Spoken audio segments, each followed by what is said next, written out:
fenomena penghamburan partikel alfa pada lempeng emas tipis dan dapat menerangkan keberadaan inti atom sebagai pusat massa atom. Kemudian kelemahannya yaitu tidak dapat menjelaskan mengapa elektron ini tidak jatuh ke inti. Selanjutnya akan dijelaskan oleh Rani. Nah, untuk dari teori Bohr ini, Niels Bohr menggunakan teori kuantum dari Planck. Nah, dari percobaan yang dilakukannya ketika melihat penampakan sinar yang berada di sekitar cahaya berupa bola pejal ataupun nyala api, bahkan listrik tegangan tinggi. Nah, dari hal tersebut, Bohr pun menyempurnakan penelitian dari teori yang diajukan oleh Rutherford, dan para ahli kadang memberikan istilah teori atom ini sebagai teori atom Rutherford-Bohr karena disempurnakan oleh Bohr. Nah, lalu berdasarkan hasil penelitian yang dilakukannya, Bohr pun menemukan teori yang dimilikinya yang menyebutkan bahwa elektron yang bermuatan negatif berputar mengelilingi inti atom yang bermuatan atom positif pada jalur lintasannya sendiri. Nah, dan setiap lintasan elektron yang memiliki orbitnya tersendiri memiliki kekuatan elektronnya tersendiri. Nah, dengan elektron terluar merupakan elektron yang paling mudah lepas atau berpindah. Sedangkan elektron yang paling dekat dengan inti merupakan elektron yang paling sulit untuk berpindah. Ketika elektron akan berpindah dari satu orbit ke orbit yang lainnya, maka diperlukan suatu energi yang berfungsi untuk memindahkan atau menghantarkan muatan elektron ke lintasan yang lemah ataupun menarik ke lintasan yang terdekat dengan inti atom. Keunggulan dari model atom ini yaitu model ini menerangkan mengapa elektron tidak pernah jatuh ke inti atom dengan membuktikan keberadaan orbit atau lintasan stasioner untuk elektron mengelilingi inti atom. Selain itu, model ini dapat menerangkan energi yang terlibat pada eksitasi dan deksitasi elektron. Nah, kekurangan dari model atom Bohr ini yaitu model ini hanya dapat menerangkan atom berelektron tunggal seperti atom hidrogen, tetapi terjadi banyak penyimpangan untuk atom-atom berelektron banyak. Nah, di sini ada gambar dari percobaan Bohr. Nah, lalu yang selanjutnya yaitu teori mekanika gelombang. Untuk teori mekanika gelombang ini atau mekanika kuantum adalah teori yang mempelajari atom ditinjau dari mekanika kuantum dikembangkan oleh Erwin Schrödinger. Nah, di mana dikenal dengan prinsip ketidakpastian, yaitu tidak mungkin dapat ditentukan kedudukan dan momentum suatu benda secara seksama pada saat bersamaan. Yang dapat ditentukan adalah kebolehjadian menemukan elektron pada jarak tertentu dari inti atom. Nah, teori tersebut berbeda dengan teori atom mekanika klasik oleh Bohr, di mana elektron-elektron mengitari inti atom pada lintasan-lintasan dengan tingkat energi tertentu atau kulit atom berbentuk lingkaran. Nah, kelebihan dari teori ini yaitu kita dapat mengetahui di mana kebolehjadian menemukan elektron atau orbital. Selain itu, mengetahui di mana posisi elektron yang sedang mengorbit. Lalu dapat mengukur juga perpindahan energi eksitasi dan emisinya, dapat mengidentifikasi bahwa pada inti atom terdapat proton dan neutron, kemudian dikelilingi oleh elektron yang berputar pada porosnya atau orbitalnya. Nah, selain itu juga mampu menjelaskan sifat atom dan molekul yang berelektron lebih dari satu. Sedangkan untuk kelemahan dari teori ini yaitu persamaan gelombang Schrödinger ini hanya dapat diterapkan secara eksak untuk partikel dalam kotak dan atom dengan elektron tunggal. Selain itu, model atom ini juga sulit diterapkan di sistem makroskopik. Selanjutnya ada tabel hubungan KD indikator dengan pengetahuan prosedural. Indikatornya yaitu menjelaskan percobaan masing-masing daripada model atom. Yang pertama ada teori perkembangan atom dari Dalton. Dari hipotesisnya yang pertama, teori atom Dalton ini jauh lebih rinci dan spesifik daripada teori dari Democritus. Kemudian, hipotesis kedua menyatakan bahwa atom dari suatu unsur berbeda dengan atom dari semua unsur lainnya. Dalton tidak tahu sebenarnya seperti apa atom, struktur atau komposisi atom, tetapi dia menyadari bahwa sifat berbeda yang ditunjukkan oleh unsur-unsur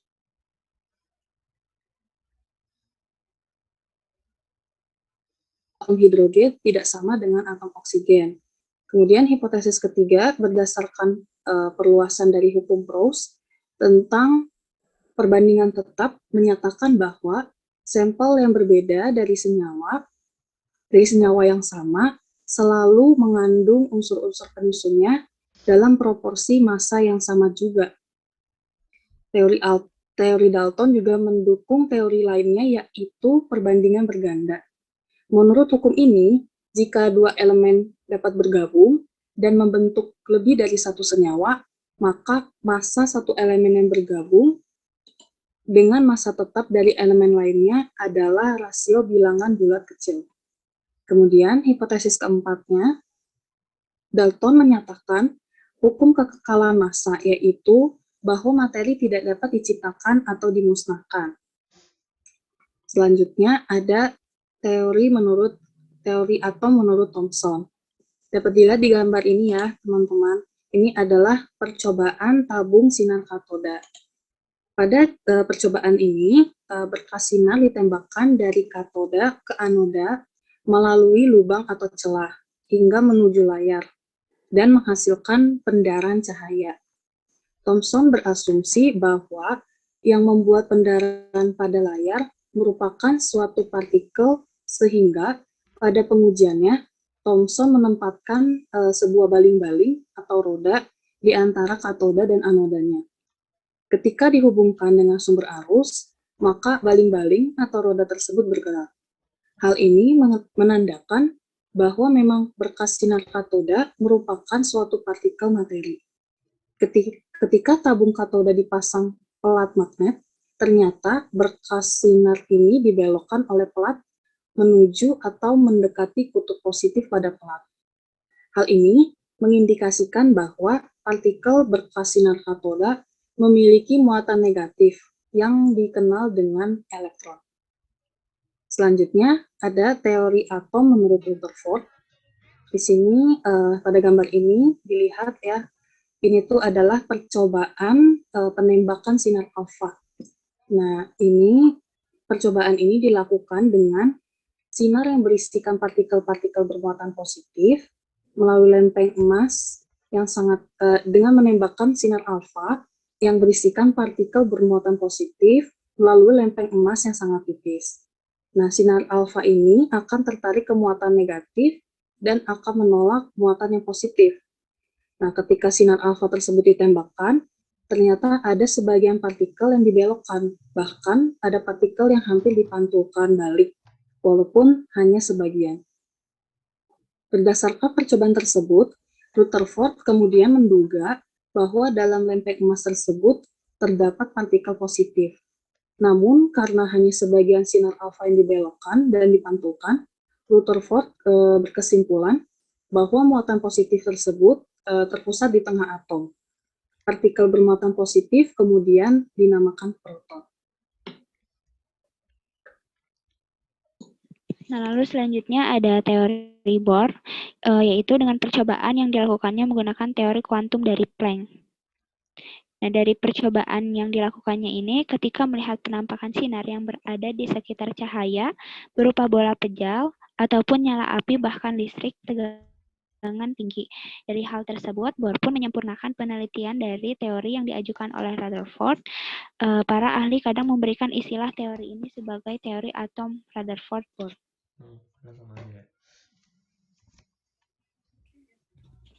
Nah, lalu untuk selanjutnya yaitu mekanika gelombang.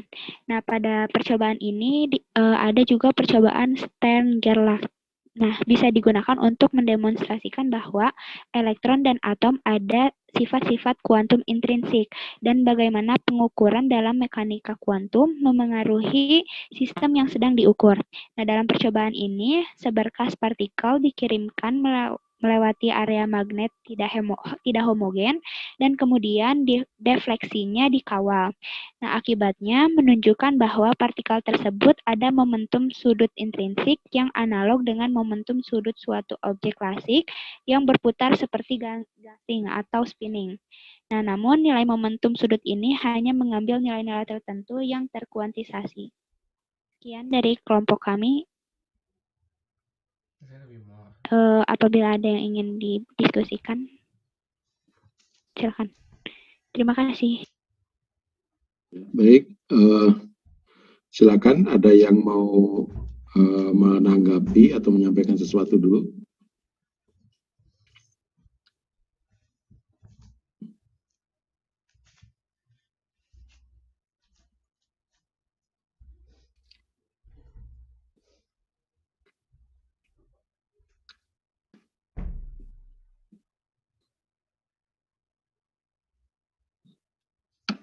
Silakan. Harapannya nanti ke depannya tidak ada jeda waktu begini ya. Kalau perlu tidak usah saya minta, Anda langsung saya mau menyampaikan ini, saya pendapat saya begini gitu. Dan itu harus Anda biasakan ya, karena kalau ini calon gurunya tidak membiasakan, itu nanti siswa kita tidak akan berubah gitu. Ya, jadi ketika ada temennya itu presentasi gitu ya, temennya presentasi, maka kemudian kita mengamati sambil berpikir, sambil membandingkan dengan apa yang ada dalam pikiran kita. Mungkin ada pertanyaan, ada komentar, ada ini. Ya, jadi jangan sifatnya pasif gitu. Baik. Kalau tidak ada, kita coba dulu kelompok 2, silakan menunjuk kelompok yang lainnya untuk menampilkan. Sambil mungkin nanti mudah-mudahan Anda sambil berpikir untuk bisa mengomentari atau menanggapi. Silakan kelompok 2, tunjuk kelompok berapa yang diminta tampil. Boleh Pak, kelompok 5. Kelompok 5, silakan kelompok 5.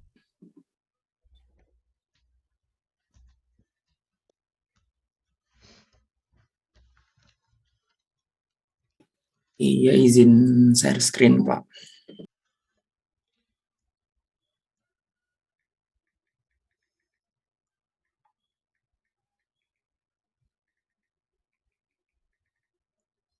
Mau minta kartu Pak?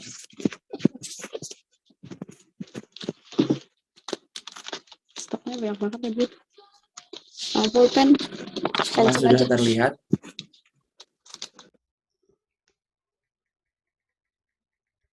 Sudah.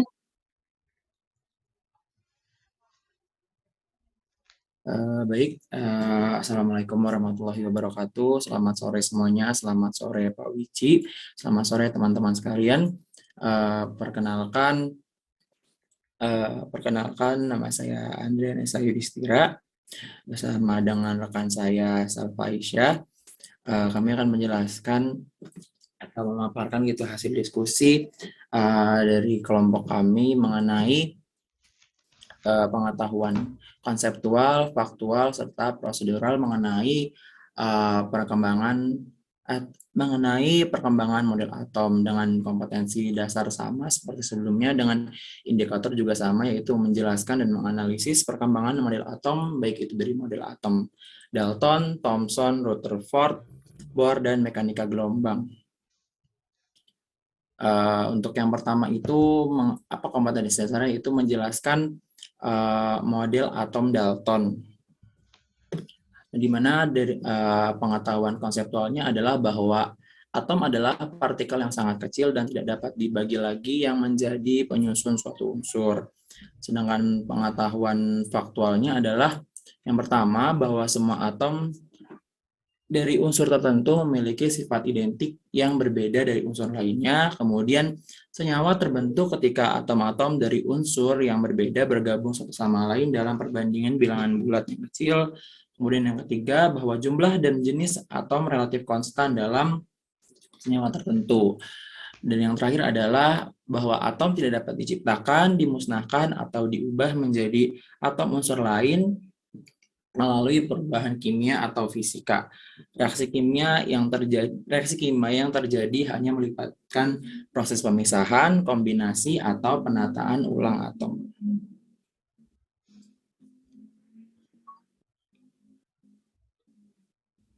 Kemudian yang kedua, ada kompetensi dasarnya berupa menjelaskan model atom Thomson.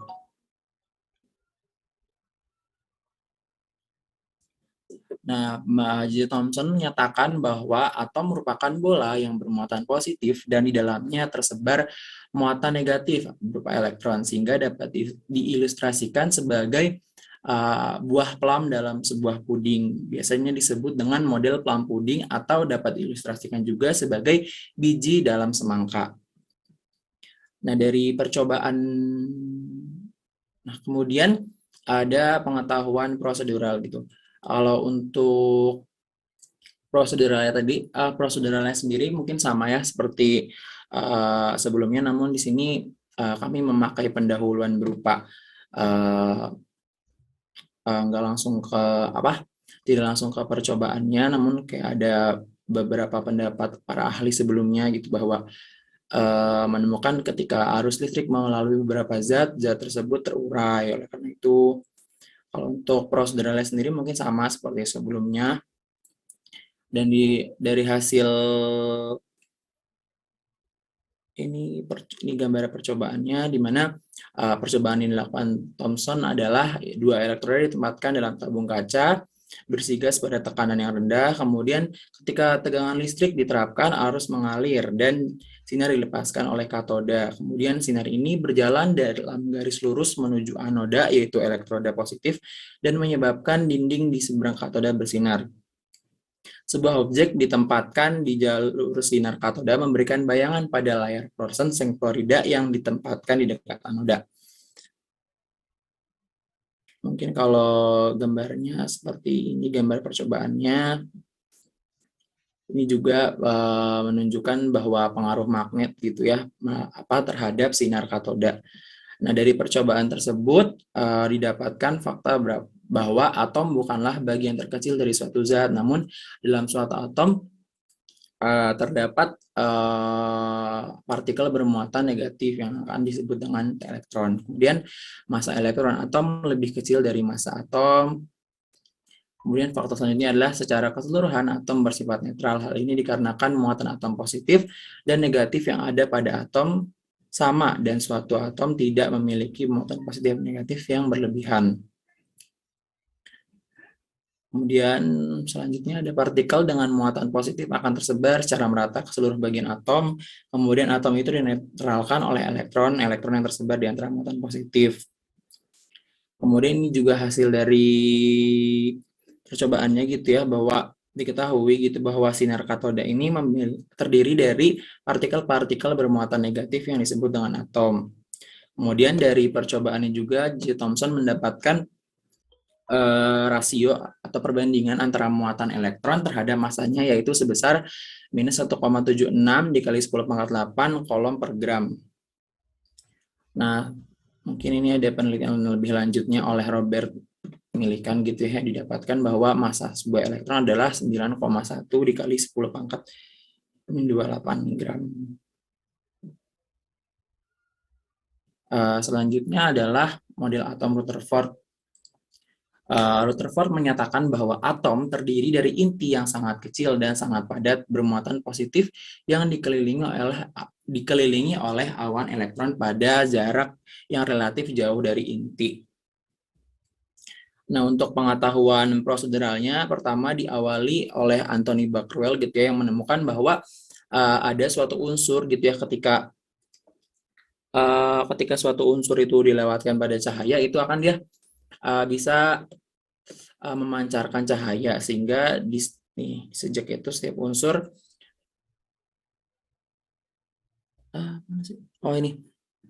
Anthony Becquerel, profesor fisika di Paris, mulai mempelajari sifat urusan zat, di mana ia menemukan bahwa mengekspos plat fotografi yang dibungkus tebal senyawa uranium tertentu menyebabkan menjadi gelap gitu, bahkan tanpa stimulasi sinar katoda. Nah, ini awal mula ditemukannya unsur radioaktif gitu. Nah, melalui percobaannya juga gitu, tiga jenis sinar dihasilkan oleh peluruhan atau penguraian zat radioaktif seperti uranium. 2 dari zat dibelokkan oleh plat logam bermuatan berlawanan. Ini gambarnya gitu, bahwa ada yang logamnya bermuatan negatif dibelokkan, ada yang positif dibelokkan juga, sedangkan yang tidak bermuatan lurus. Nah, baru habis itu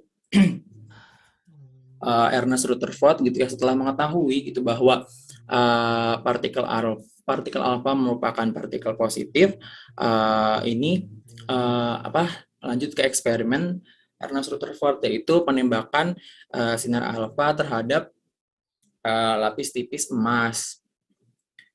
Ini gambarnya mungkin tadi sama seperti yang disampaikan kelompok sebelumnya, proseduralnya juga sama, hasil percobaannya juga sama, bahwa sebagian partikel itu lurus gitu atau tidak mengalami defleksi, ada sebagian dari sinar yang mengalami defleksi, bahkan ada yang sampai memantul kembali sinarnya. Sehingga didapatkan pengetahuan faktual bahwa penemuan inti atom oleh Rutherford diawali dengan penemuan unsur radioaktif oleh Antoine Henry Becquerel, seorang ilmuwan dari Prancis pada tahun 1896. Dari penemuannya dikatakan bahwa setiap unsur yang memancarkan radiasi disebut sebagai unsur radioaktif. Nah, kemudian melalui percobaan selanjutnya, Antoine Becquerel mendapatkan bahwa sinar alfa itu bermuatan positif. Nah, ini yang akan dipakai pada yang dipakai gitu ya oleh Rutherford pada percobaan penembakan lempeng lapis tipis emas. Nah, kemudian percobaan penembakan sinar alfa dikenal dengan percobaan Geiger-Marsden.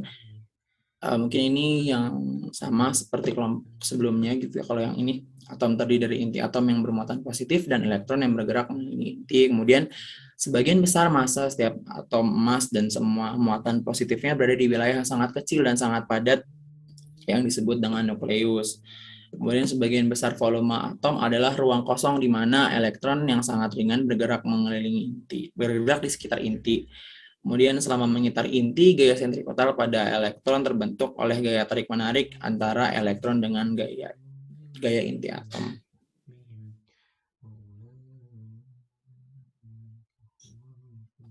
Mungkin selanjutnya ada penjelasan mengenai model atom Bohr. Kepada Salva dipersilahkan. Baik, yang selanjutnya ada model atom Bohr. Untuk konseptualnya itu, atom terdiri dari inti atom yang mengandung proton dan neutron dan dikelilingi oleh elektron yang berputar pada orbitnya dengan tingkat energi tertentu. Model atom ini disebut model atom tata surya. Di bagian proseduralnya itu ada percobaan spektrum atom hidrogen Bohr yang memberikan gambaran keadaan atau kedudukan orbit elektron dalam menempati daerah di sekitar inti atom. Jadi ketika atom hidrogen dimasukkan ke dalam tabung dan diberikan energi listrik yang berbeda potensialnya, sinar merah yang diemisikan dari hidrogen tadi setelah dilewatkan dalam celah tipis, kemudian dilewatkan dalam prisma dan ternyata sinar merah tersebut terurai menjadi 4 warna, yaitu ungu, biru, hijau, dan kuning. Dan selanjutnya dilanjutkan oleh Niels Bohr pada tahun 1913, seorang fisikawan Denmark memberikan penjelasan untuk pengamatan Balmer dan Rydberg. Dia menulis persamaan yang menggambarkan elektron atom hidrogen berputar di sekitar nukleusnya di salah satu orbit melingkar tertentu. Dia menambahkan syarat bahwa energi elektronik terkuantisasi, yaitu hanya nilai energi elektronik, yaitu hanya jadi sampai mana? Elektronik terkuantisasi. Itu hanya nilai energi elektronik tertentu yang mungkin. Hal ini membuatnya menyarankan bahwa elektron hanya dapat berada di dalam orbit tertentu dan bahwa mereka menyerap atau memancarkan energi dalam jumlah tertentu saat mereka berpindah dari satu orbit ke orbit lainnya. Setiap orbit dengan demikian sesuai dengan tingkat energi tertentu untuk elektron. Ketika sebuah elektron dieksitasi dari tingkat energi yang lebih rendah ke tingkat energi yang lebih tinggi, ia akan menyerap sejumlah energi tertentu.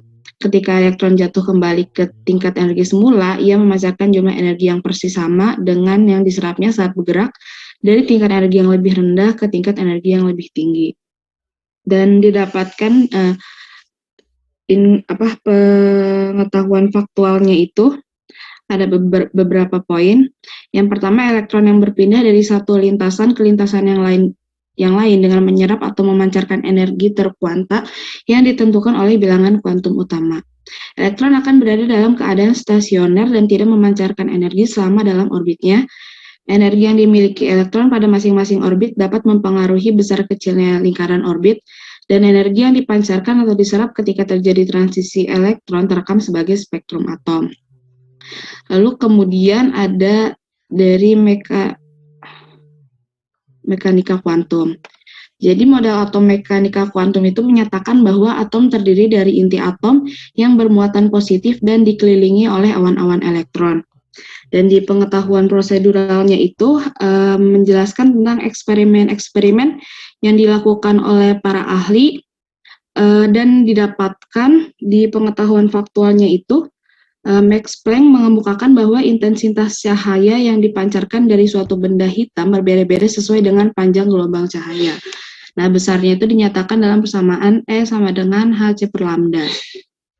Lalu Louis de Broglie mengemukakan tentang sifat dualisme materi, yaitu materi bukan hanya sekedar sebagai partikel, tetapi juga sebagai gelombang.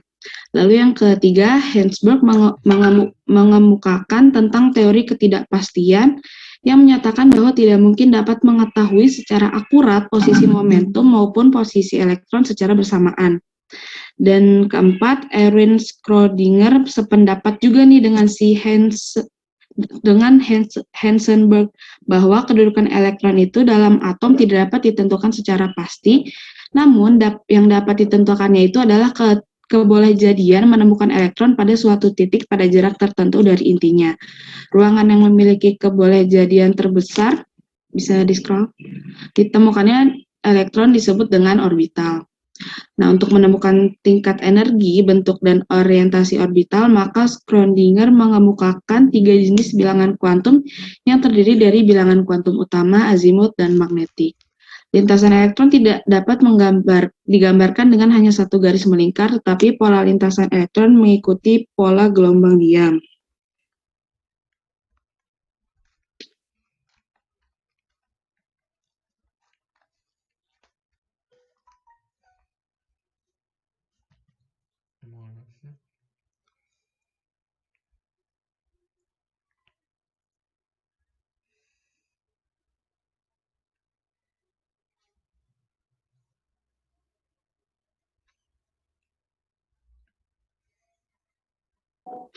Lalu selanjutnya menganalisis model atom Dalton. Jadi model atom Dalton itu memiliki kelebihan. Yang pertama, konsep Dalton tentang atom jauh lebih rinci dan spesifik daripada Democritus. Hipotesis kedua menyatakan bahwa atom dari satu unsur berbeda dengan atom dari semua unsur lainnya. Dalton tidak berusaha menggambarkan struktur atau komposisi atom. Dalton tidak tahu seperti apa atom itu sebenarnya, tetapi ia menyadari bahwa perbedaan sifat yang ditunjukkan oleh unsur-unsur seperti hidrogen dan oksigen dapat dijelaskan dengan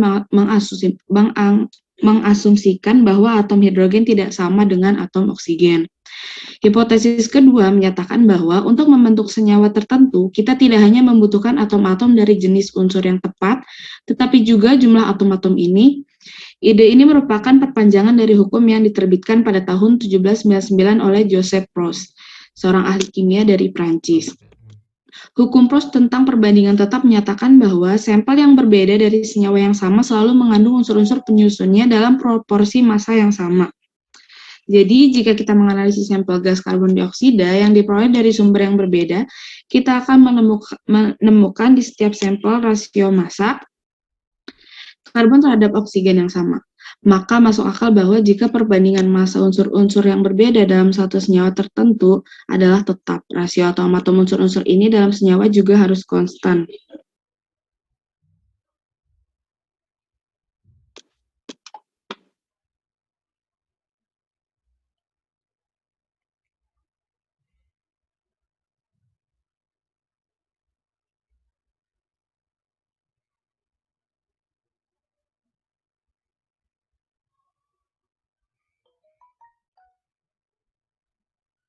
Kemudian kelebihan selanjutnya adalah hipotesis kedua Dalton mendukung hukum penting lainnya, yaitu hukum perbandingan berganda. Seperti yang sebelumnya sudah disampaikan oleh kelompok sebelumnya gitu ya. Kelebihannya, mirip-mirip gitu ya. Cuma kalau yang di sini lebih dijelaskan lagi kenapa kelebihannya itu bisa yang ini. Kemudian kalau untuk yang hukum keempat gitu bahwa atom tidak dapat diciptakan atau dimusnahkan, melainkan hanya dapat melalui proses kimia berupa penataan ulang atom ini sesuai gitu dengan hukum kekekalan massa, yaitu materi tidak dapat diciptakan atau dimusnahkan, seperti yang sudah disampaikan oleh ahli sebelumnya. Namun selain memiliki kelebihan-kelebihan tertentu, mungkin karena sebagai pencetus pertama gitu ya, teori atom modern, teori atom Dalton ini memiliki beberapa kekurangan gitu. Yang pertama, tidak bisa menggambarkan bagaimana cara atom saling bergabung, kemudian atom unsur yang satu dengan atom unsur yang lain tidak dapat dideskripsikan tadi kan, karena hanya diketahui gitu ya, atau diasumsikan bahwa melihat sifatnya bahwa hanya berbeda saja gitu, tapi tidak dapat dideskripsikan. Kemudian hubungan antar senyawa dengan daya hantar listrik tidak dapat dideskripsikan, kemudian sifat listrik materi juga tidak dapat dideskripsikan. Teori atom Dalton ini hanya mau bertahan selama 90 tahun gitu ya, karena di tahun-tahun sebelumnya ditemukan partikel listrik bermuatan positif gitu atau proton oleh Eugene Goldstein, kemudian ditemukan juga gitu elektron oleh J.J. Thomson. Kemudian kompetensi dasar selanjutnya yaitu menganalisis model atom Thomson. Kalau konseptual dengan proseduralnya mungkin sama. Model atom Thomson memiliki kelebihan karena dapat membantah teori Dalton nih bahwa atom adalah partikel terkecil penyusun suatu unsur. Nah, padahal kita ketahui gitu ya melalui percobaan Thomson bahwa atom ini bukan merupakan partikel terkecil, namun ada gitu ya partikel subatomik gitu yang lebih kecil daripada atom, yaitu disebut dengan elektron. Namun sekali lagi gitu ya, karena masih perkembangan gitu, masih terdapat beberapa kekurangan nih dari teori atom Thomson. Yang pertama, bahwa teori atom Thomson tidak dapat menjelaskan bagaimana susunan muatan positif dan jumlah elektron yang ada di dalam bola. Kemudian Thomson juga belum dapat menjelaskan inti atom. Nah, teori yang dikembangkan oleh Thomson ini sayangnya tidak dapat dikembangkan lagi. Penyebabnya karena terdapat ketidakcocokan gitu ya antara teori atau postulat-postulat yang disampaikan oleh Thomson dengan hasil percobaan Ernest Rutherford tadi yang penembakan sinar alfa ke lapis tipis emas gitu. Penelitian Rutherford membuktikan gitu bahwa dalam suatu atom gitu ya, muatan positifnya itu tidak tersebar secara merata gitu. Apa buktinya? Mungkin yang tadi ya, buktinya bahwa ternyata ketika ditembakkan sinar alfa yang bermuatan positif, ada yang sinarnya tetap lurus gitu kan. Berarti itu tidak menggambarkan bahwa muatan positif itu tersebar secara merata. Oke, selanjutnya ada kompetensi yang selanjutnya, yaitu menganalisis model atom Rutherford.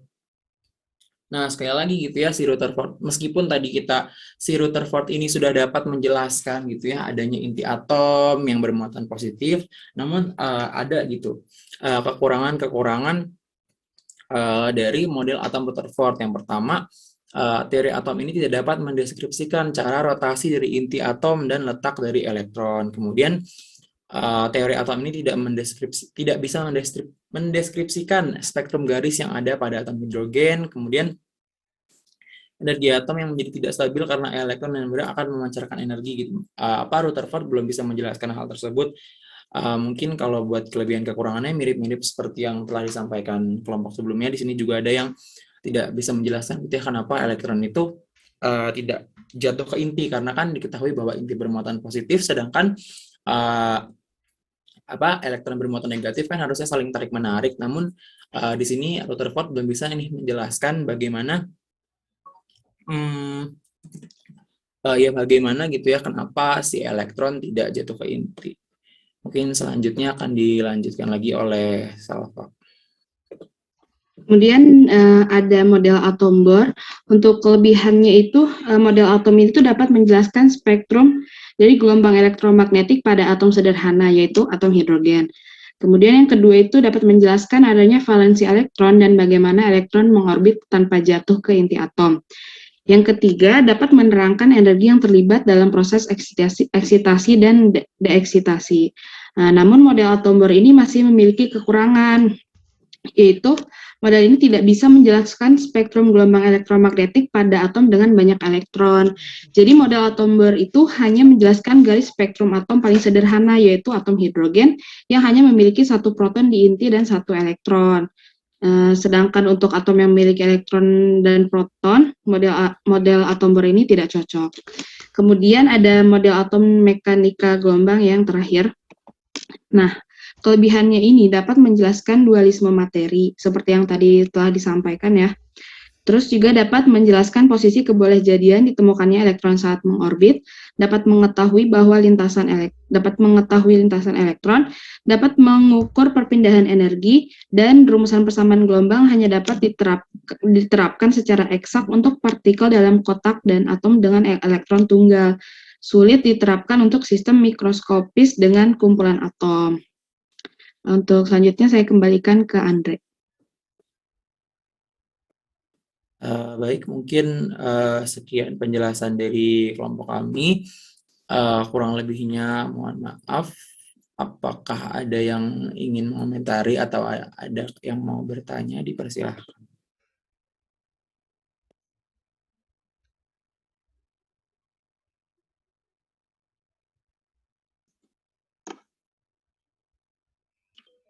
Ya, silakan kalau ada yang mau berkomentar atau mau berpendapat.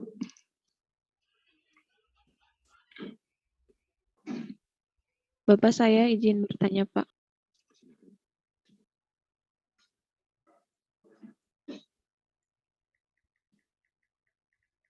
Ya, Nia.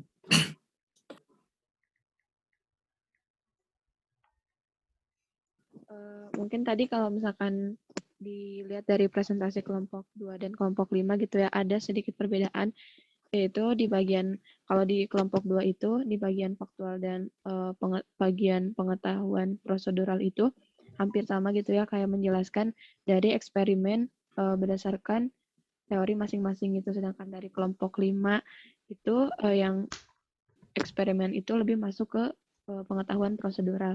Mungkin yang ingin ditanyakan yang tepat itu yang mana gitu? Apakah yang kelompok 2 atau yang kelompok 5? Seperti itu. Terima kasih. Oh, berarti ini pertanyaannya ke Bapak ya nih. Konfirmasi, Mam. Iya.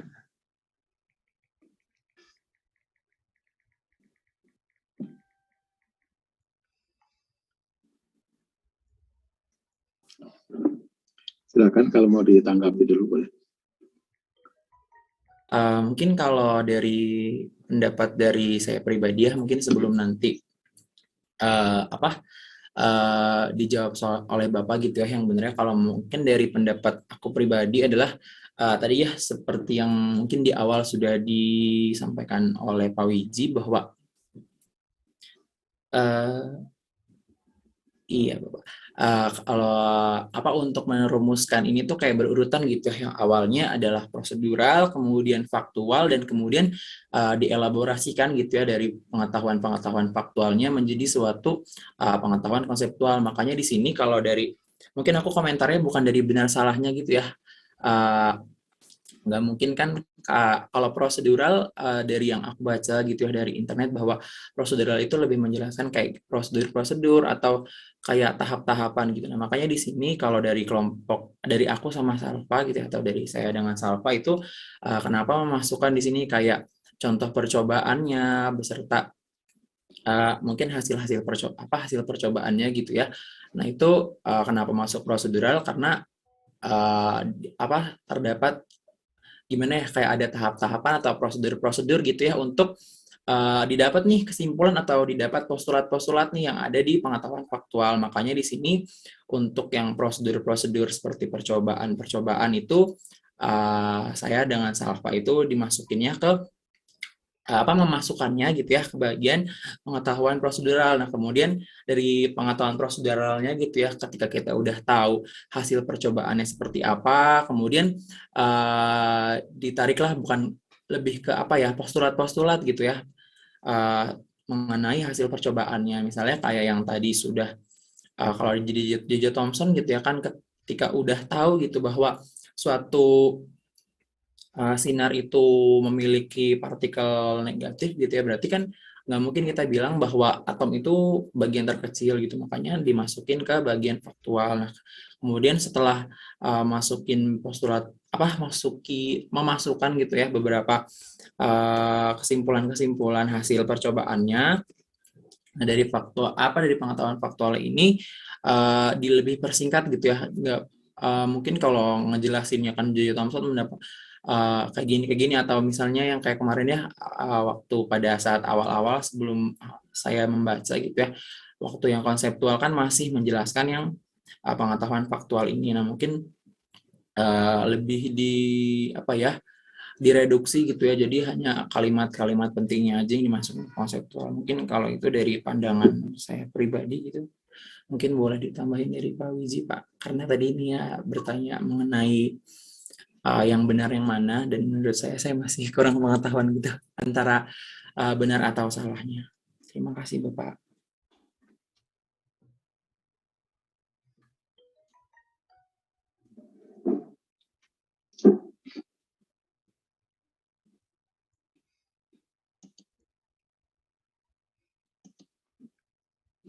Ya, baik. Sekarang jam 5. Oke. Jadi ini dua kelompok sudah presentasi. Mungkin secara kelompok secara keseluruhan biasa ya di email ke email Bapak supaya nanti bisa terdokumentasikan. Kalau kemudian kita lihat mulai dari menurunkan ya kompetensi dasar ke indikator ya. Ini dari dua kelompok ini itu indikatornya cukup berbeda ya. Kalau yang kelompok ini itu adalah menjelaskan perkembangan model atom ya, dari model atom Dalton, Thomson, Rutherford dan seterusnya. Kemudian yang kedua menganalisis ya. Kalau yang kelompok yang pertama tadi, kelompok 2 ya. Yang pertama kan menjelaskan berbagai model atom nggak salah ya. Kelompok 2 siapa? Mungkin kelompok 2 bisa dibacakan tadi indikatornya. Kita coba bandingkan. Kelompok 2 siapa tadi? Ya Pak, yang pertama kelompok 2 itu menjelaskan masing-masing model atom. Kemudian yang untuk pengetahuan faktualnya menjelaskan masing-masing model atom berdasarkan fakta yang ada pada percobaan, kemudian menganalisis masing-masing model atom dari kelemahan dan kelebihannya. Terus yang satunya lagi menjelaskan percobaan masing-masing model atom. Tiga itu ya? Ya. Oke. Ada kelompok lain lagi yang punya indikator yang berbeda? Silakan dibacakan indikatornya. Yang berbeda dari dua kelompok ini.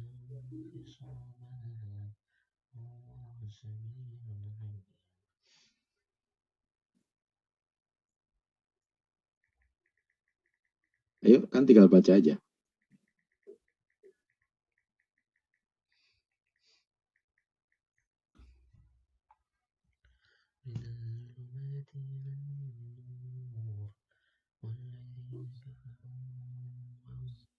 Oke, kelompok yang lain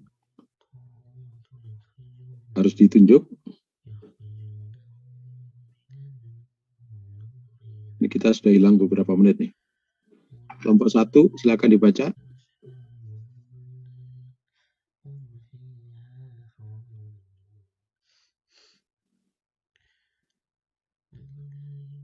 Kelompok 1 tidak ada. Kelompok 3? Kelompok 3 hadir? Mendeskripsikan perkembangan model atom, Pak. Ya, terus? Cuman satu indikatornya? Sama menganalisis perkembangan model atom, Pak. Mendeskripsikan. Terus yang kedua menganalisis. Kelompok sebelumnya, Pak. Iya. Oke. Mendeskripsikan apa tadi? Mendeskripsikan perkembangan model atom. Oke, terus menganalisis perkembangan model atom. Yang kedua. Ya, Pak. Oke, baik. Kelompok 4. Bapak, untuk kelompok 4, indikatornya sama kayak kelompok 5. Ada menjelaskan perkembangan model atom dari model atom Dalton, Thomson, Rutherford, Bohr, dan mekanika gelombang. Kemudian ada menganalisis perkembangan model atom dari model atom Dalton, Thomson, Rutherford, Bohr, dan mekanika gelombang, Pak. Oke, baik. Ada yang berbeda lagi? Kelompok yang lain?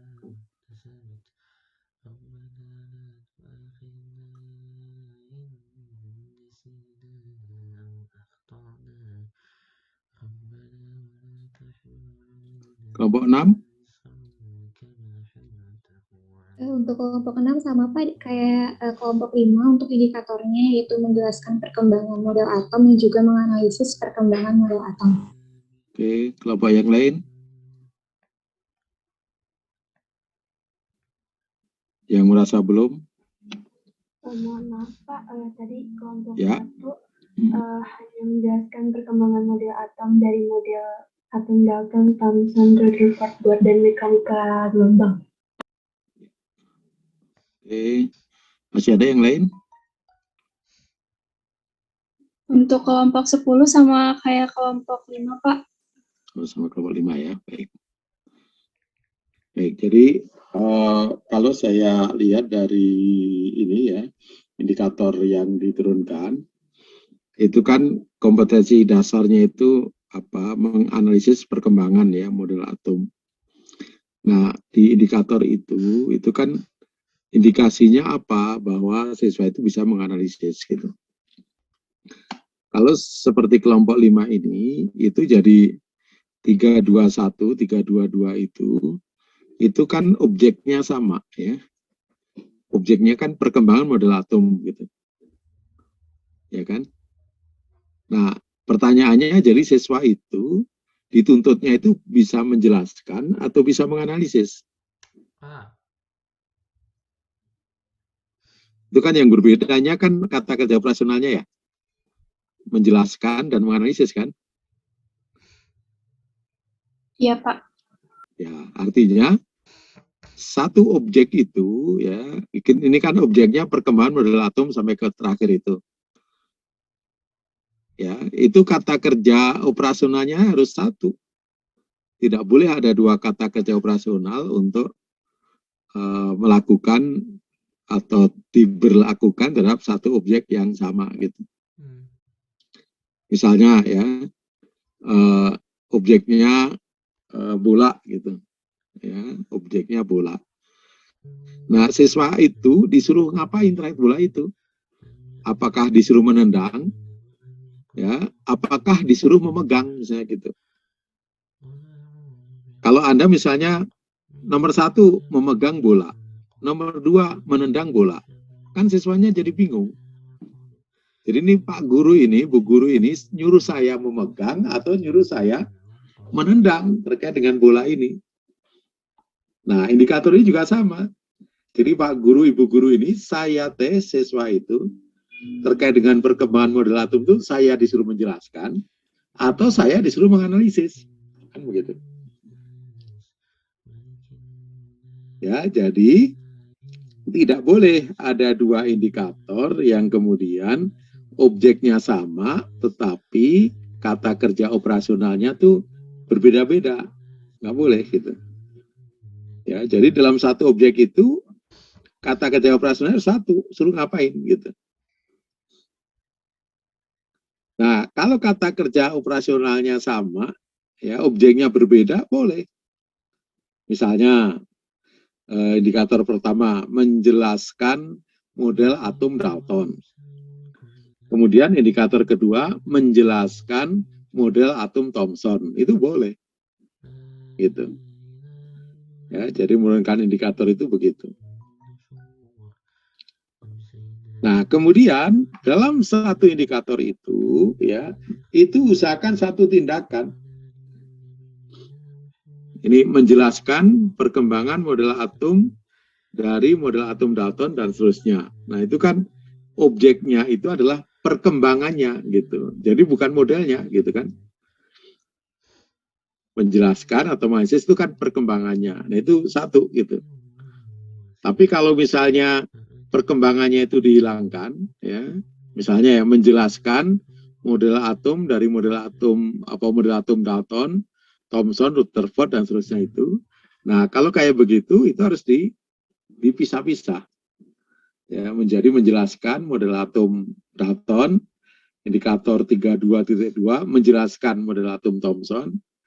Kemudian yang ketiga menjelaskan model atom Rutherford dan seterusnya gitu. Ya, jadi indikator itu begitu. Nah, nanti kalau tadi kelompok 2 menyampaikan di satu indikator itu ya, satu indikator itu nanti meliputi ya baik pengetahuan faktualnya, pengetahuan proseduralnya maupun pengetahuan konseptualnya gitu. Jadi jangan dipisah, ini indikator khusus pengetahuan prosedural, ini indikator khusus pengetahuan faktual, ini indikator khusus pengetahuan konseptual. Tidak begitu. Karena pengetahuan konseptual, faktual, prosedural itu diberlakukan dalam satu objek yang sama. Gitu. Bahwa terkait dengan konsep tertentu, ya bagaimana pengetahuan faktualnya, bagaimana pengetahuan proseduralnya, bagaimana pengetahuan konseptualnya. Dan itu menjelaskannya nanti disatukan menjadi satu kesatuan. Gitu. Ya. Nah, ketika Anda menyusun ini, kan dimulai dari pengetahuan konseptual. Karena Anda sebagai calon guru. Jadi pengetahuan konseptual itu adalah pengetahuan yang akan dituju. Siswa itu ujungnya, ya, itu bisa menguasai pengetahuan konseptual itu. Gitu. Ujungnya di sana. Gitu. Nah, kalau kita sudah tahu ujungnya, baru kemudian kita cerita. Ya, untuk mencapai ujung itu seperti apa gitu. Ya. Untuk mencapai ujung itu, pengetahuan konseptual itu, maka diperlukan pengetahuan faktual. Maka Anda sebagai guru, berarti agar siswa nanti itu bisa sampai kepada pengetahuan konseptual ini, ya fakta-fakta apa, fenomena-fenomena apa yang mesti kita tunjukkan kepada siswa, atau yang mesti siswa temukan dalam kehidupan sehari-harinya, atau yang mesti siswa temukan atau dapatkan melalui percobaan, misalnya gitu. Nah, kemudian untuk menemukan fakta-fakta tadi, maka perlu prosedur, gitu. Sehingga prosedurnya bagaimana anak-anak untuk bisa menemukan fakta tadi. Ya, jadi kalau urutan dari Anda sebagai guru adalah dari pengetahuan konseptual dulu, Anda cari pengetahuan faktualnya, Anda cari pengetahuan proseduralnya, tetapi kalau nanti Anda mengajarkan kepada siswa, itu Anda mulai dari pengetahuan proseduralnya, gitu. Ya, Anda mulai dari pengetahuan proseduralnya, sehingga didapatkan fakta. Dari fakta-fakta itu, bagaimana kemudian Anda fasilitasi siswa itu mengkonstruksi, membangun ya konsep yang dituju, gitu. Ya, jadi sekali lagi saya sampaikan, tabel ini adalah tabel Anda untuk sebagai guru dalam menyiapkan. Tapi nanti ketika Anda mengajarkan, itu dibalik. Anda mengajarkannya itu dari prosedural dulu, baru ke faktual, baru ke ujungnya konseptual. Makanya tadi saya sampaikan bahwa ketika siswa sudah bisa memberikan kesimpulan, dan kesimpulannya itu sama dengan pengetahuan konseptual yang ingin Anda bangun, berarti pembelajaran selesai gitu. Tapi kalau belum sampai ke situ, berarti pembelajaran belum selesai gitu. Ya, jadi apa namanya, urutannya demikian ya. Urutannya demikian. Nah, ini secara umum ya, Anda sudah buat tabel-tabelnya ya, tetapi mungkin nanti kita akan dalami lebih jauh lagi gitu. Nah, saya masih mau balik ke indikator tadi ya, ke indikator. Jadi di dalam kompetensi dasar itu kan bisa dikatakan ini adalah kemampuan apa terakhir yang harus dimiliki pada kompetensi ini gitu. Jadi siswa itu harus menganalisis ya, mampu menganalisis perkembangan model atom. Nah, ini perlu Anda camkan ya, yang bisa menganalisis perkembangan itu siapa? Siswa gitu. Bukan gurunya gitu. Ibaratnya begini, guru tidak mampu menganalisis enggak masalah, asal siswa mampu menganalisis gitu. Walaupun kondisi itu tidak akan mungkin terjadi ya. Kalau siswanya gurunya nggak mampu menganalisis, nggak mungkin siswanya bisa menganalisis gitu. Ya, oleh karena itu, ya nanti dalam proses pembelajarannya itu jangan teacher center gitu, yang kemudian terkesan gurunya yang bisa menganalisis, siswanya mah nggak tahu bisa apa tidak gitu. Makanya ya kita harus berperan sebagai fasilitator agar siswa itu yang mampu menganalisis gitu. Jadi seluruh kompetensi dasar itu kalau dikasih objek apa subjeknya di depan subjeknya itu semuanya siswa. Ya, siswa mampu menganalisis, siswa mampu menjelaskan, siswa mampu merancang percobaan, siswa mampu membandingkan, siswa mampu mendeskripsikan gitu. Ya, jadi bukan gurunya. Kalau hanya sekedar gurunya bisa itu mah belum selesai gitu ya. Belum selesai gitu. Nah, cuman tadi ungkapan untuk kompetensi dasar dan indikator itu ya, itu kita biasanya memang tidak menyebutkan kata-kata siswa. Karena orang sudah tahu namanya kompetensi atau indikator ini adalah kompetensi dan indikator untuk siswa, bukan untuk guru gitu. Nah, ini yang perlu Anda camkan gitu ya. Nah, kemudian tadi ya ujungnya kan siswa bisa menganalisis perkembangan. Nah, untuk bisa menganalisis perkembangan itu ya, itu kira-kira apa yang mesti bisa dilakukan siswa dulu gitu. Karena kalau menurut Bloom, menganalisis itu kan sudah C4 ya. Ya, C1 itu kan semacam mengingat kayak begitu ya. Mengetahui itu C1, C2 itu menjelaskan, menentukan gitu. C3 itu menerapkan atau mengaplikasikan, C4 itu menganalisis ya. Kemudian C5 itu mengevaluasi kalau nggak salah, C6 itu meng-create gitu. Ya, jadi sebelum menganalisis itu harus ada sesuatu dulu di C1 atau di C2 ya, C3 yang kemudian dia harus lakukan dulu gitu. Ya.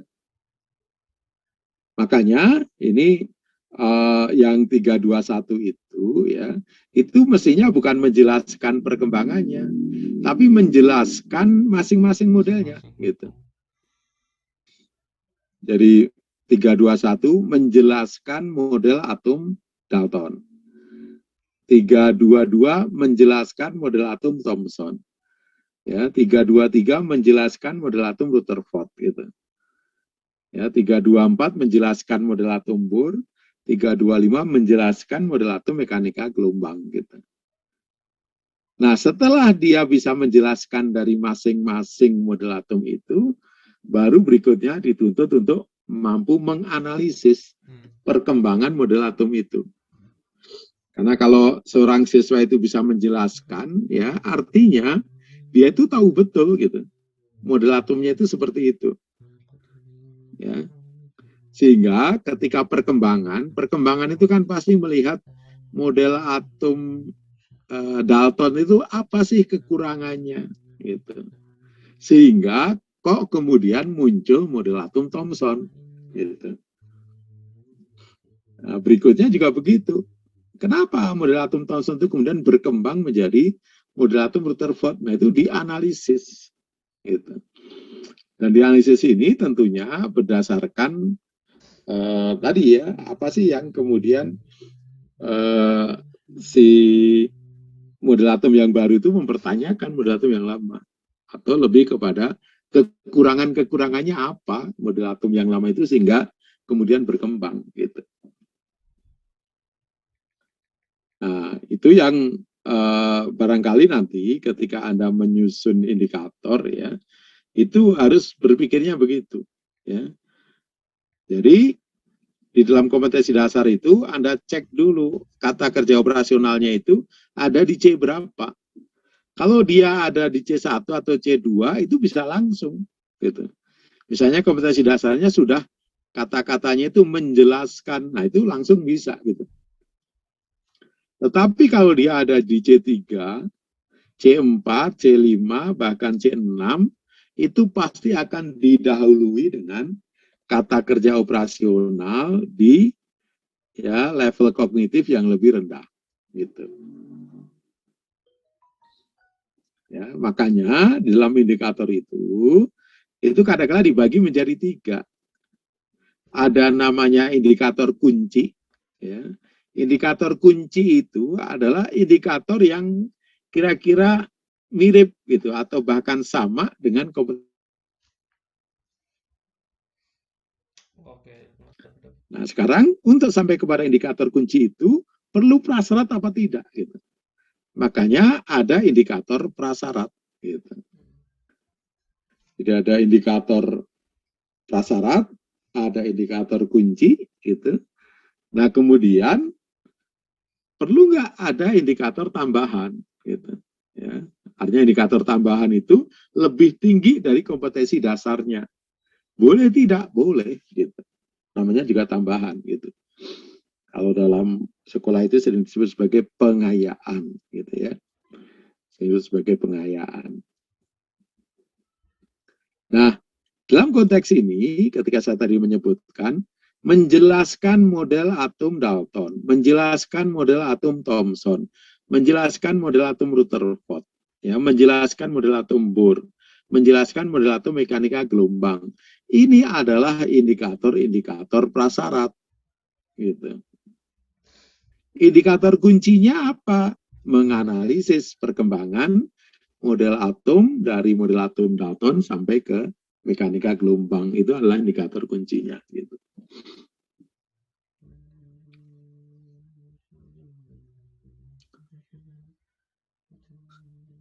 Nah, ini dulu, kalau ada pertanyaan silakan. Atau ada yang mau dikomentari, dikonfirmasi, boleh, silakan.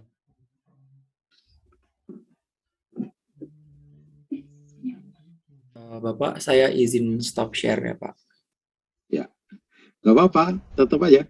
Nah, ini nanti jadi, tetap jangan ditutup. Tetap di-share aja. Baik, Pak. Ini akan jadi contoh. Oke, ada yang mau bertanya atau berkomentar atau mengkonfirmasi terkait dengan menurunkan kompetensi dasar ke indikator?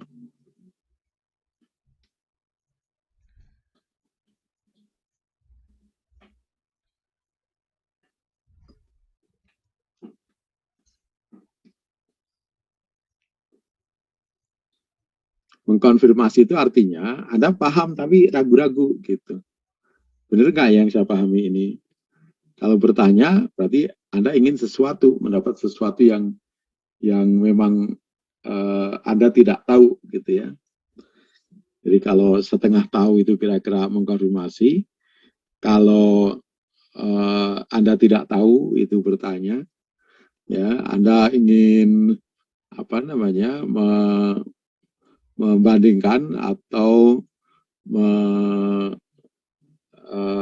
memberikan data yang lain, ya, membandingkan dengan data yang lain, ya boleh saja. Misalnya, menurut yang saya dapatkan dari mata kuliah ini, atau menurut yang saya dapatkan dari seminar ini, begini-begini, kalau menurut Bapak kok begini. Itu namanya membandingkan, gitu. Ya, tapi kalau Anda mengkonfirmasi ya, apa yang Anda pahami, Anda masih ragu-ragu, ya, benar apa tidak, namanya mengkonfirmasi. Gitu. Oke, silakan. Bapak, mungkin dari saya, Pak. Ya, silakan. Izin mengonfirmasi, mungkin berarti kalau yang indikator ini, kalau mungkin kan sebelumnya kami pernah belajar strategi pembelajaran kimia gitu ya, Pak. Ya. Berarti sama aja kayak indikator capaian pembelajaran gitu ya, Pak. Jadi dari kompetensi dasar ini harus dikembangkan gitu ya. Kan kalau kompetensi dasar mungkin katanya terlalu umum, mungkin kalau yang di indikator harus benar-benar dirinci gitu. Apa yang kita harapkan dari siswa gitu, kayak tadi yang mungkin Bapak bilang, harus dapat menjelaskan masing-masing model atom gitu ya. Berarti itu emang benar-benar harus dirinciin gitu ya, Pak, indikator capaian pembelajarannya. Ya, jadi tadi Andrian ya. Jadi benar ya, begitu ya, bahwa indikator itu adalah merinci ya dari kompetensi dasar atau lebih spesifik ya dari kompetensi dasar gitu. Ya, jadi kira-kira indikator itu begitu. Nah, indikator ini itu bisa jadi sama dengan kompetensi dasar gitu. Terutama kalau di kompetensi dasarnya itu C2, C1 gitu ya. Kalau dia C3, C4 itu pasti ada indikator prasyaratnya. Ya, pasti ada indikator prasyaratnya.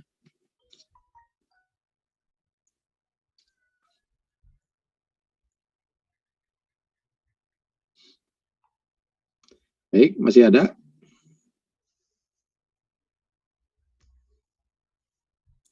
Saya mungkin izin konfirmasi dan bertanya, Pak. Silakan, Naura. Untuk indikator yang menganalisis itu berarti untuk pengetahuan konseptualnya, jadi bagaimana perkembangan model atomnya dari Dalton, Thomson, Rutherford, Bohr, kemudian mekanika gelombang gitu ya, Pak. Kemudian faktualnya, bagaimana kekurangan setiap model atom sampai bisa menjadi berkembang ke model atom berikutnya. Kemudian untuk proseduralnya, saya masih belum kebayang, Pak. Oke. Ya, itu aja? Iya, Pak. Oke, baik. Ini yang akan saya jelaskan di bagian berikutnya. Saya masuk ke situ saja. Di dalam Anda ketika membuat ini ya, konseptual faktual prosedural itu saya sarankan dibuat seperti ini ya. Jadi yang kelompok 2 tadi ya, kelompok 2 itu jangan dipisah-pisah. Ya, jangan dipisah-pisah. Dan ini ujungnya itu yang kompetensi dasar itu jangan kompetensi dasar. Kan kompetensi dasar tadi sudah dirinci menjadi indikator kan. Maka di situ itu indikator gitu. Ya, indikator, kemudian ini kan sudah nih menjelaskan model atom Dalton kan gitu kan. Nah, dalam menjelaskan model atom Dalton itu konseptualnya apa, faktualnya apa, proseduralnya apa. Terus coba ke bawah lagi, kita cek sekalian. Nah, ini menjelaskan model atom Thomson. Nah, kira-kira begitu ya. Jadi runut, ini ada kompetensi dasar, saya rinci menjadi indikator. Nah, masing-masing indikator itu saya sajikan dalam faktualnya apa, ya, proseduralnya apa, konseptualnya apa, gitu. Terus ke bawah.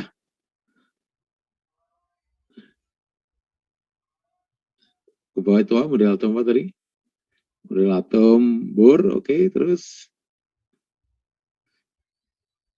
ya Rutherford, terus Bohr, terus mekanika ini.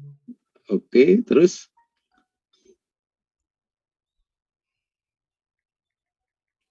nah, ini menganalisisnya ya, coba kembali ke atas. Ini kan menganalisis satu-satu jadinya nih ya. Menganalisis model atom Dalton dan seterusnya. Jadi yang diminta menganalisis itu bukan satuan. Kalau satuan mah cukup menjelaskan. Model atom Dalton cukup menjelaskan model atom Dalton. Kalau menganalisis itu yang dianalisis apanya? Perkembangannya gitu.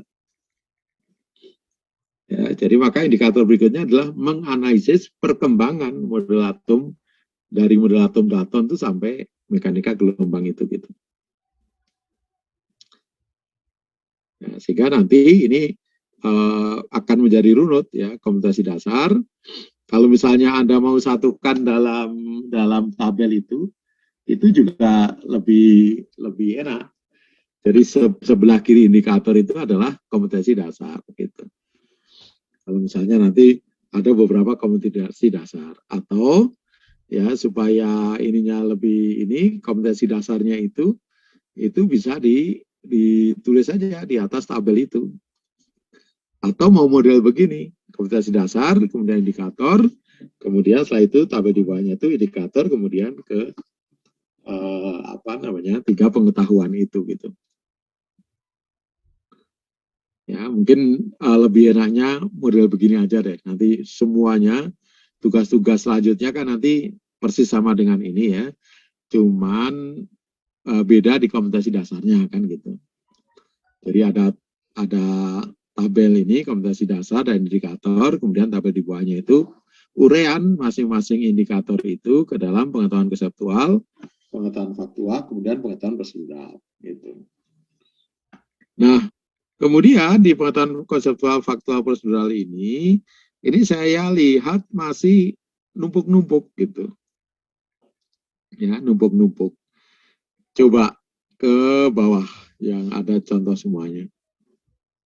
Oke, terus. Nah, oke. Ke atas sedikit. Yang satu konsep aja. Nah, ke atas sedikit biar ketahuan ininya ya. Oke, nih. Nah, di sini pengetahuan konseptualnya ya model atom Thomson itu seperti apa gitu. Ya. Di sini katakan atom merupakan bola yang bermuatan positif dan di dalamnya tersebar muatan negatif elektron sehingga dapat diilustrasikan seperti plum dalam puding ya. Sebenarnya mah ilustrasi ini itu bukan termasuk di dalam deskripsi konsepnya. Ya itu aja. Atom merupakan bola yang bermuatan positif ya dan di dalamnya tersebar muatan negatif gitu. Kalau tadi yang kelompok yang tadi itu kan dikatakan bola pejal. Nah, itu kalau misalnya bola itu ada macam-macam, ada bola pejal itu lebih mendeskripsikan ya model atom Thomson itu ya itu dikatakan saja sebagai bola pejal gitu. Yang bermuatan positif dan seterusnya gitu ya. Ya itu nanti kita ini kan minggu depan lah gitu ya. Intinya bahwa ketika Anda mendefinisikan konsep itu harus padat, jelas ya, kemudian menggunakan kalimat baku gitu ya. Ya, menggunakan kalimat baku ya. Jadi jangan diulang-ulang gitu. Sehingga ini yang akan melekat kepada siswa kepada guru. Saya tuh mau ngajarin konsep ini gitu. Konsepnya apa?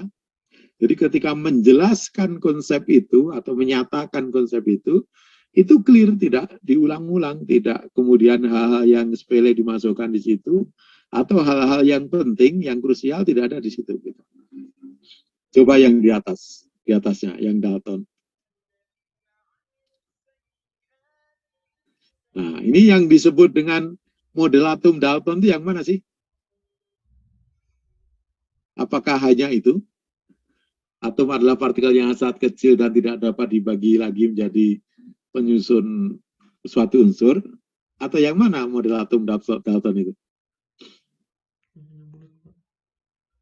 Yang itu Pak, yang seperti bola pejal gitu Pak. Seperti bola pejal. Model atom Dalton itu kayak apa sih? Dalton mengungkapkannya kayak apa? Kalau ada yang saya baca, atom itu merupakan partikel yang sangat atom merupakan penyusun suatu unsur yang terdiri partikel bukan Pokoknya kata kuncinya itu sangat kecil dan padat, Pak. Sangat kecil dan padat. Itu mah baru satu. Itu yang di pengetahuan faktual itu. Ya, itu kan hipotesis Dalton ya. Anda katakan hipotesis kan? Itu yang ada terus di pengetahuan faktual. Iya, Bapak. Semua atom dari unsur tertentu ini senyawa terbentuk ketika atom-atom ini jumlahnya relatif konstan dalam senyawa tertentu. Atom dapat diciptakan, dimusnahkan. Itu kan hipotesis Dalton kan? Nah, ini yang kemudian menjadi model atom Dalton itu ya ini. Jadi itu semuanya itu masuk di konseptual gitu. Jadi kalau misalnya kita mendeskripsikan satu teori atau satu hukum atau hipotesis atau prinsip, ya prinsipnya itu masuk di situ, di pengetahuan konseptual itu gitu. Begitu. Ya. Jadi jangan kemudian seakan-akan kita merangkum gitu atau menggunakan dengan kata-kata yang berbeda gitu. Ya. Coba itu dipindahin aja dulu, pindahin ke konseptual aja. Nanti biar clear ini ya. Yang di atasnya itu dihapus saja. Nah di atas yang kuning, nah di atasnya itu dihapus saja. Nah ini mungkin saya sarankan untuk Anda bisa mencari ya pengetahuan konseptualnya, faktualnya, proseduralnya itu ada baca buku General Chemistry ya. Anda mungkin sudah punya di situ ya supaya Anda lengkap gitu ininya. Dasarnya itu lengkap dan kuat dan benar gitu. Tinggal kalau di buku teks itu kan bagaimana pengarangnya. Kalau ini kan ini namanya itu rekayasa pedagogis itu begini. Ya, jadi bagaimana si konsep itu kemudian sampai kepada siswa gitu. Nah, kalau misalnya sudah begini, misalnya gini ya, kan Dalton tuh membuat kesimpulan tuh. Semua atom dari unsur tertentu memiliki sifat identik yang berbeda dari unsur lainnya. Nah, kesimpulan itu tuh dibangun dari fakta apa? Gitu. Kenapa kok Dalton membuat kesimpulan itu? Faktanya apa? Nah, itu yang Anda cari. Di buku General Chemistry ada itu. Gitu. Ya. Satu contoh misalnya, ya faktanya itu, yang itu adalah Dalton itu mengamati bahwa gas hidrogen itu memiliki sifat yang berbeda dengan gas oksigen. Coba Anda terus di situ. Ya. Jadi faktanya itu gas hidrogen memiliki sifat yang berbeda dengan gas oksigen. Gitu.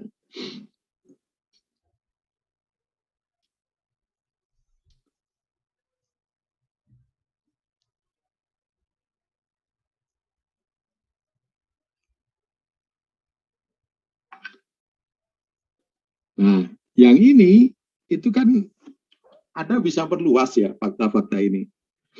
Misalnya nanti ke siswa, besi, kira-kira besi dengan seng, misalnya beda apa tidak? Gitu.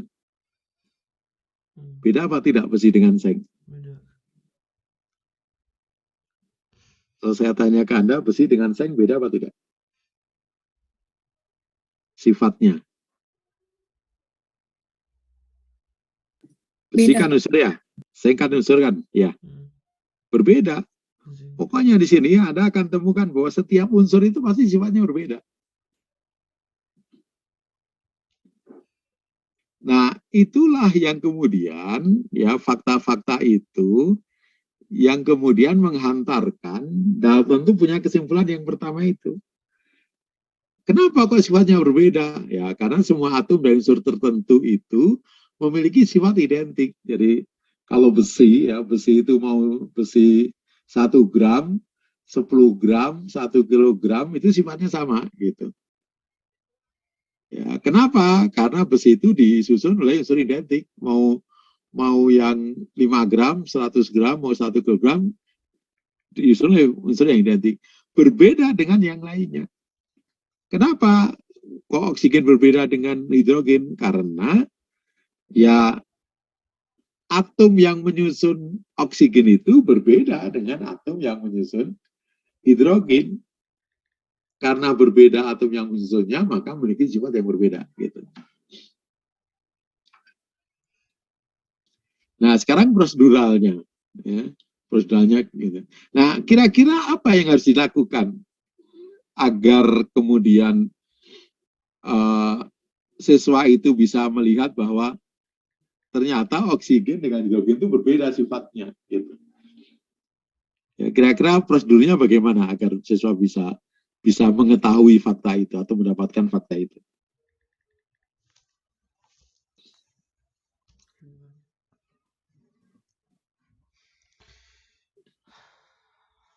Misalnya gas oksigen sama hidrogen, kira-kira apa yang bisa dilakukan? Oh, dilihat. Berbeda gitu. Ada yang punya ide? Ini Pak, mungkin kalau di ketika ada gas ada oksigen atau hidrogen dinyalakan.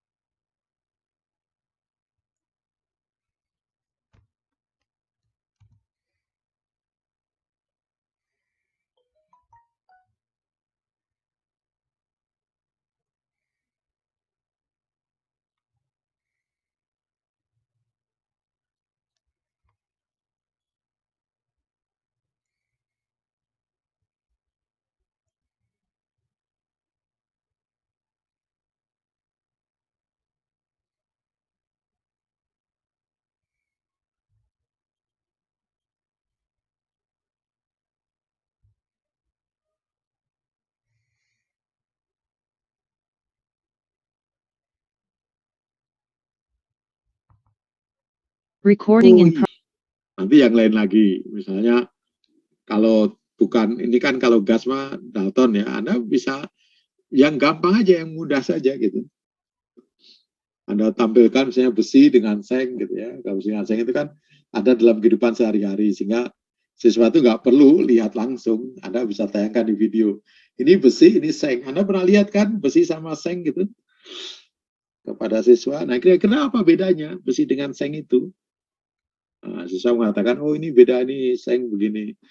Terus atau ada kasih aja yang apa namanya, yang jelas berbeda gitu. Misalnya gas oksigen dengan besi itu kan jelas berbeda. Jadi di sini pengetahuan prosedurnya itu akan banyak, faktanya juga akan banyak sekali gitu. Mungkin Anda sebut saja beberapa contoh faktual gitu. Ya, jadi begitu. Prosedur itu jangan Anda anggap susah, gampang saja gitu. Sederhana saja. Bagaimana cara untuk mendapatkan fakta? Ini namanya prosedur. Begitu. Ya, dan satu fakta itu bisa jadi satu prosedur, atau satu prosedur itu bisa jadi menghasilkan banyak fakta gitu. Itu bisa jadi begitu. Nah, itu baru yang pertama. Terus yang kedua, gitu. Siswa terbentuk ketika atom-atom unsur yang berbeda bergabung satu sama lain dengan perbandingan bilangan bulat yang kecil. Nah, itu juga sama. Faktanya apa? Prosedurnya bagaimana gitu. Ya, sehingga kalau misalnya Anda mulai mengajar dari prosedural itu siswa itu akan seneng gitu dengan kimia itu. Jadi begitu guru datang, tidak, hari ini kita akan belajar model atom Dalton. Model atom Dalton adalah 1, 2, 3, 4. Sudah selesai, bukan begitu. Tapi Anda ngajar itu tiba-tiba ini, pernah ada yang di rumah punya belerang misalnya begitu, belerang pernah lihat? ya adalah warnanya kuning dan seterusnya. Terus ada yang pernah lihat ya tadi kembali besi gitu, ya itu kan jelas berbeda gitu. Nah, coba yang lain lagi, siapa yang tahu unsur-unsur yang ada dalam kimia, ya mungkin kalau enggak ini coba lihat di tabel periodik unsur apa yang pernah Anda kenal, gitu.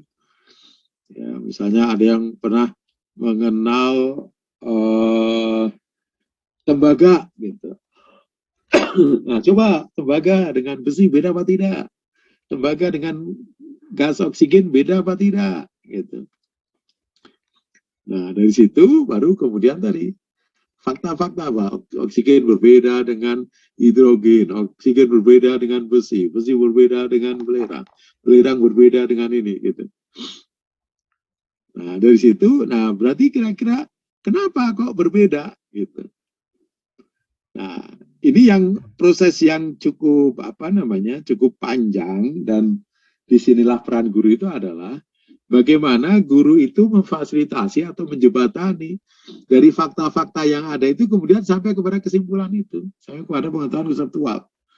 Itu adalah tahapan mengkonstruksi konsep namanya. Sehingga ada bimbing, ada ini, sehingga siswa itu sampai jadi kesimpulannya apa, gitu. Kemudian siswa mengatakan, oh kesimpulannya berarti semua unsur itu disusun oleh atom yang identik, atau setiap atom dari suatu unsur itu berbeda dengan atom unsur yang lain. Nah, berarti sudah sampai gitu. Kalau siswa belum menyimpulkan itu berarti belum. Nah, itu baru Dalton yang pertama gitu. Nanti yang kedua itu udah oke, udah. Sekarang masuk yang kedua, prosedural lagi. Gitu. Sehingga dapat fakta, terus dikonstruksi lagi sampai ke model Dalton yang kedua itu gitu. Ya. Dan seterusnya. Coba ke bawah. Nanti kan masih ada ini di buku ujian itu ada yang model Dalton, ada yang 3, ada yang 4 gitu ya. Nah, ini sekarang model atom Thomson. Model atom Thomson. Nah, itu kira-kira yang kemudian menjadi fakta itu apa di model atom Thomson itu?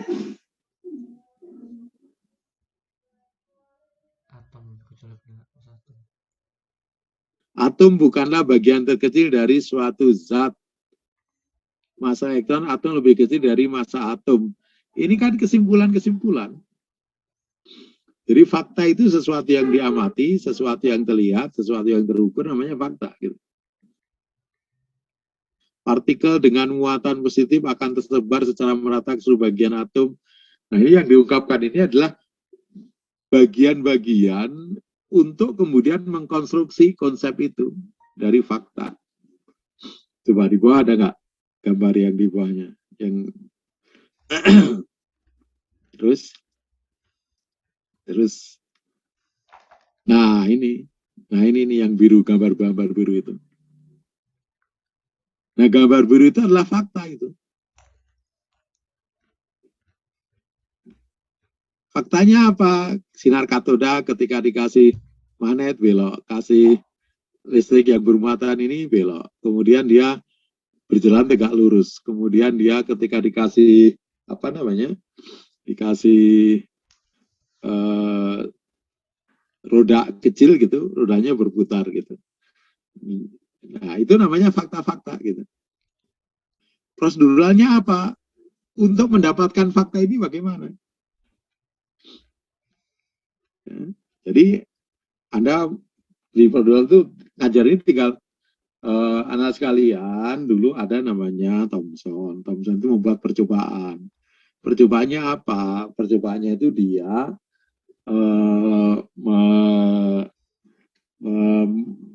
membuat rangkaian gitu. Ini ada tabung yang hampa gitu. Kemudian ujung-ujungnya itu dihubungkan dengan muatan listrik yang tinggi gitu. Ya, jadi setelah dihubungkan dengan listrik yang tinggi, maka kemudian timbullah beberapa gejala. Ya, jadi yang di prosedur itu cuma prosedur saja dari percobaan itu gitu. Kemudian faktanya yang ini, sinarnya bagaimana, dibelokkan, itu saja.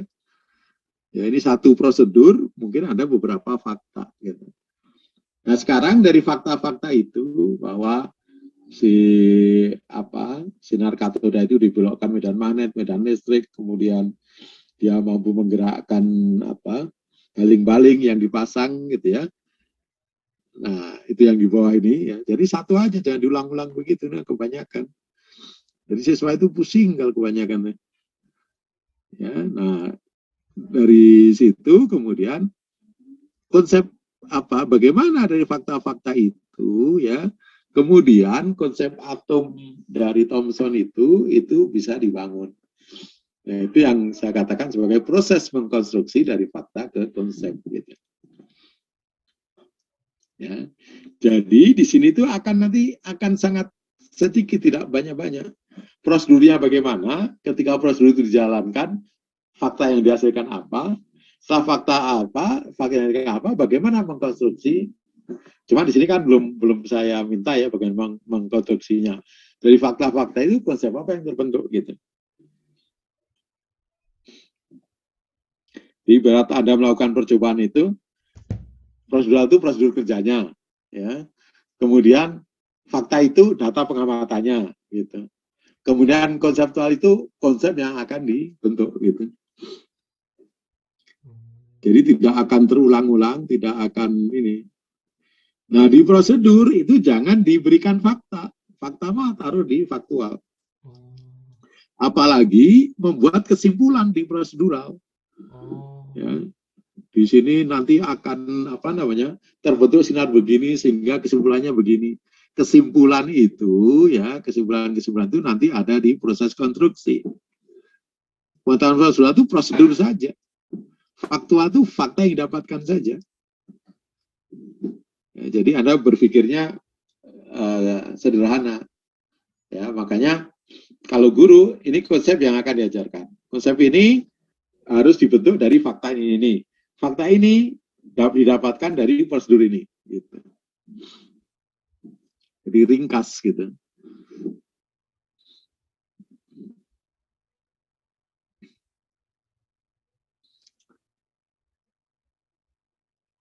Nah, kemudian kalau mau ini ya di situ ada misalnya ya ini kan ada percobaan Thomson, ada percobaan Millikan misalnya gitu ya. Nah itu berarti ada dua prosedur. Prosedur satu yang menghasilkan data-data dari percobaan Thomson itu, prosedur dua yang percobaan Millikan gitu. Jadi anak itu paham, oh begini toh mendapatkan datanya, oh data yang didapatkan ini toh. Setelah data ini, oh jadi data-data ini untuk mengkonstruksi konsep ini gitu. Ya, jadi Anda nanti akan jelas kalau misalnya Anda disuruh menjelaskan, kalau saya jadi guru, apa konsep kesetimbangan? Anda dengan ini bisa mengatakan konsep kesetimbangan itu ada 3 konsep yang dijelaskan. Di konsep pertama itu kira-kira konsepnya bunyinya begini. Konsep ini disusun atas fakta ini. Fakta ini dapatkan dari prosedur ini. Fakta ini dapatkan dari prosedur ini. Begitu. Oke, sampai sini ada pertanyaan, silakan. Dalam praktiknya nanti nggak harus dilaksanakan oleh siswa kan? Hanya perlu Jadi itu yang kata-kata di atas, ketika medan magnet hidup dan medan magnet listrik padam, sinar katoda menumbuk titik A. Itu mah fakta. Ketika dua pelarut logam dihubungkan ke sumber tegangan tinggi, pelarut logam yang disebut katoda memancarkan sinar tak terlihat. Itu fakta. Bukan prosedural itu. Ya, jadi yang Anda tulis itu, nah itu semuanya fakta itu. Nah nanti yang fakta-fakta itu ada buat yang bahasa yang sederhana, yang gampang dimengerti anak SMA gitu. Jadi yang gampang dimengerti anak SMA itu ada jelas ada subjek, predikat, objek kita itu gampang dimengerti. Jangan pakai banyak anak kalimat. Ini di mana ini pokoknya banyak anak kalimat itu akan bikin siswa itu pusing. Kalau ada anak kalimat mending jadikan 2 kalimat atau lebih. 1 kalimat yang mengandung anak kalimat, lebih baik jadikan 2 kalimat atau 3 kalimat atau 4 kalimat. Gitu.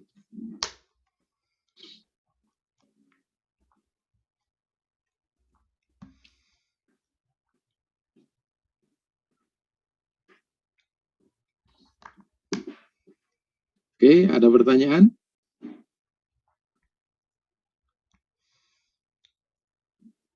Pak izin bertanya, kalau berarti ini sebelum dikumpulkan ke Bapak, ini diperbaiki dulu apa gimana Pak? Perbaiki dulu saja. Yang ini dikumpulkan, ya. Ini kan dikumpulkan tugas pekan ini kan, kumpulkan. Terus minggu depan itu Anda masih perbaiki yang ini, gitu. Ya, sampai benar, gitu. Karena kalau yang ini benar, nanti kesananya akan semakin ini. Jadi nanti kita lihat, saya sih melihat dari yang Anda kerjakan, berarti sih Anda bisa lebih cepat ya. Ada satu angkatan yang membenarkan kayak gini itu satu semester itu baru benar gitu. Jadi kita agak maju-maju ke kompetisi dasar berikutnya. Tapi kalau sudah bisa, nanti kompetisi dasar berikutnya itu lebih lancar, lebih cepat gitu.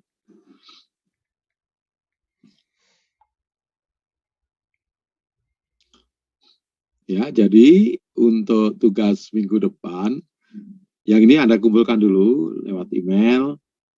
Ya, mungkin sih supaya saya tidak banyak buka email, Anda satukan, terus di zip, baru dikirim ke Bapak gitu.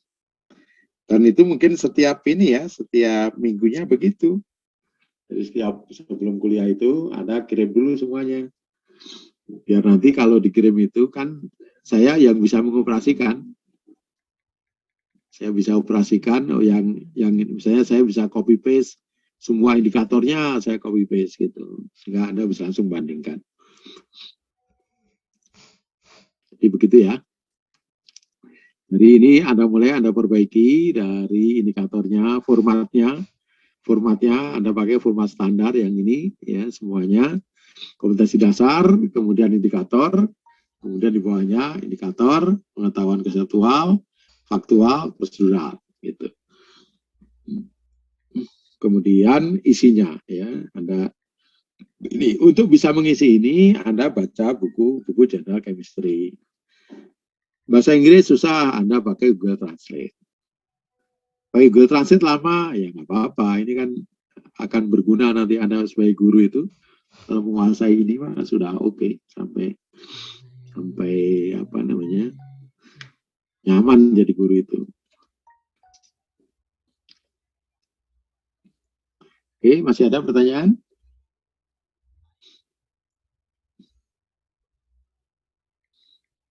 Cukup ya. Nah, nanti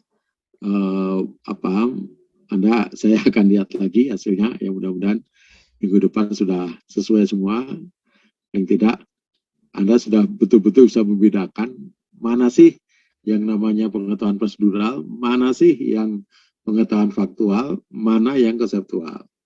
Tidak lagi memasukkan konseptual prosedural ke dalam faktual atau faktual ke dalam prosedural. Tidak lagi mengulang-ulang. Kalau Anda buka Anda menggunakan banyak buku, salah satu aja yang diambil. Ya, yang kayak ini ya, faktualnya. Anda mau ambil dari bukunya Witten atau bukunya Brown atau bukunya Raymond Cheng atau bukunya Sibelberg ya atau bukunya yang lain, salah satu aja yang Anda anggap paling bagus gitu. Jangan buku ini diambil, buku ini diambil gitu. Nanti gambarnya banyak sekali. Satu gambar saja yang Anda ambil gitu. Sehingga ringkas gitu. Prosedurnya ini, faktanya dapat apa? Ini fakta-faktanya. Oke, fakta-faktanya bangun apa? Konsep ini. Gitu. Nanti kalau dari sini udah clear, ya nanti kita ya mungkin nggak bisa jadi semester ini atau semester depan itu akan melihat bagaimana fakta-fakta ini itu dikonstruksi sampai konsepnya terbentuk gitu di siswa. Ya.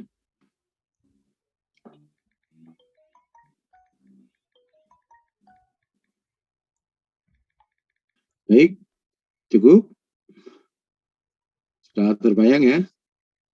Baik, kalau sudah terbayang, saya kira hari ini cukup. Ya, silakan yang ini dikumpulkan dalam satu folder, di zip, kemudian nanti Anda buat lagi untuk perbaikan ini. Nah, nanti sebelum kuliah dikirimkan ke Bapak gitu, dalam satu folder juga. Baik, saya kira itu kita tutup. Assalamualaikum warahmatullahi wabarakatuh. Waalaikumsalam warahmatullahi wabarakatuh. Terima kasih Bapak. Yuk, sama-sama.